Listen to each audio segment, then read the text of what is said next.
At the end of the game, you chose to use all 3 of your timeouts while they were taking a knee. How did this loss make you feel? The timeouts are not an emotional decision. The timeouts are a strategic decision. Seen crazier things happen, so you make them snap the ball at least. I mean, I know the odds are long, but the timeouts don't do us any good on the bus. Okay. It's a very frustrating loss. It's frustrating for everyone. There were parts of the game where we did some things pretty well. Unfortunately, the critical errors in every phase were too much to overcome. Okay, move to Jeff Ferrata. And Jeff, you're muted right now. Sorry.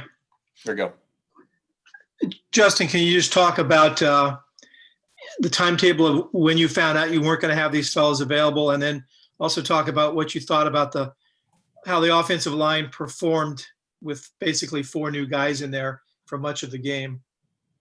Found out Friday morning, mid-morning, I suppose, and I thought they competed really hard, and I don't feel like, that they were the reason that they could have done better, I'm sure, but I thought they competed really hard. And I think offensively, big picture, it was missed opportunities down in the red zone, especially, first half. And then the second half, we only got the touchdown. And unfortunately, we had some other opportunities, some third downs to convert, fourth downs, and weren't able to do it. Can you just talk about what a seemingly a nightmare this season is turning into, with one thing after another, and how you expect your team to respond at this point, because you've had a lot of stuff thrown at you? Yeah, I don't really look at it like it's a nightmare. It's really frustrating to lose the game. We had opportunities to win the game. That's what we look at. And so we're going to channel that emotion into improvement. I think we were better than we were a week ago.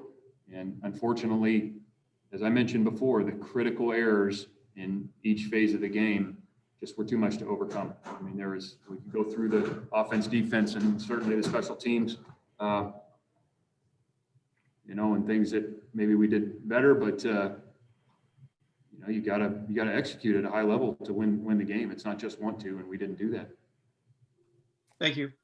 Okay, next go to Trace Travers. Yeah, Coach, what did you see kind of happening on some of those special teams plays, namely the blocked punt and the big return by Bradford? Well, I mean, the punt team had a tough day. We had a couple punts that we either punted to or they returned inside our own 40-yard line. And then the punt block in the fourth quarter, and we get the ball at the 15. So there's 3 short fields. We had to delay a game, which was unfortunate and something we have to be better at. And then we had 2 touchdowns on returns that were called back.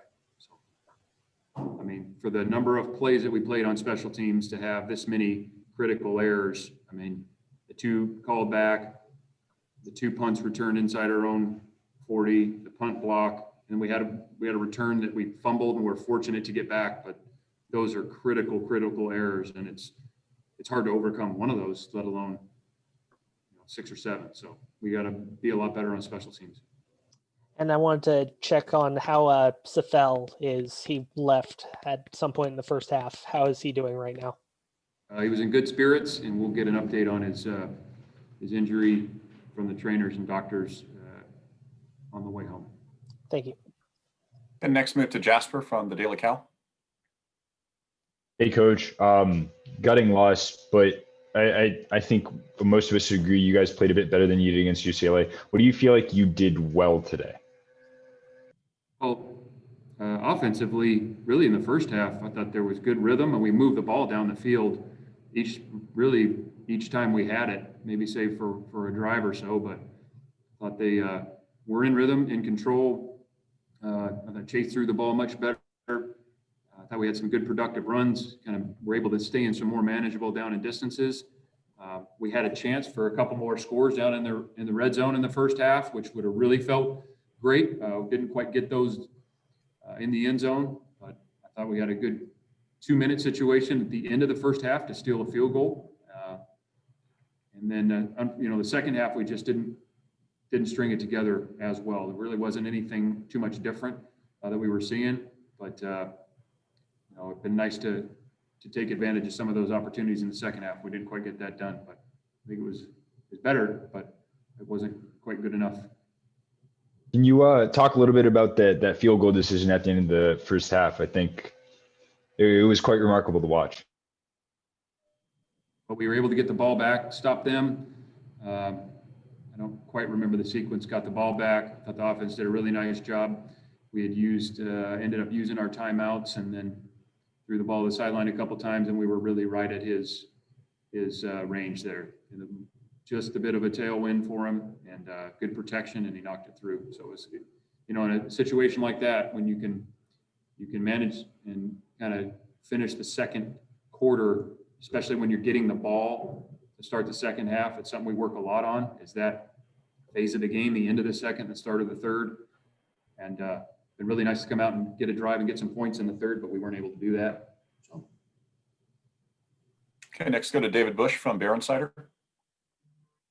Yeah, Coach, you mentioned Chase's improvement, but could you elaborate a little bit on what you thought of how he played? He was just in command and seemed more comfortable back there. Threw the ball on time, made some good plays with his legs. There's still a few in there that I'm sure he could play better, but it was an improvement. And your young running backs, you used a lot of them today. What did you think of them?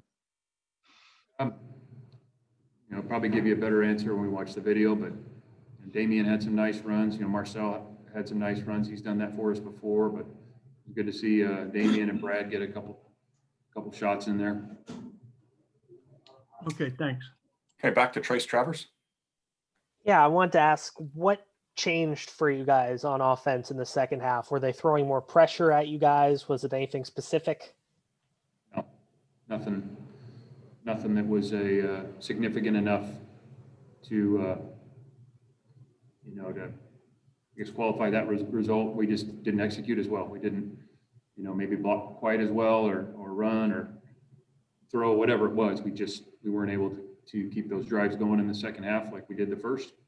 So 4-quarter game, and we got to do better. All right, thanks. Okay, next to Jim McGill. Yeah, Coach, what happened on the tip ball at the end? And is that a play where you work with the receivers and the linemen on knocking it down when it's a batted ball? Yeah, it's zero blitz. They're in zero man, and we're, that should, in most cases, if you can get the ball off in zero, it's a tough down for the cover guys. So he got the ball out quick. It got tipped, and receivers, linemen, everybody. If you can locate the ball, we want to make sure that they don't catch it. And you talk through those things, and that one's a tough one to end on. Okay, any more questions? All right, thanks, Coach. Appreciate it.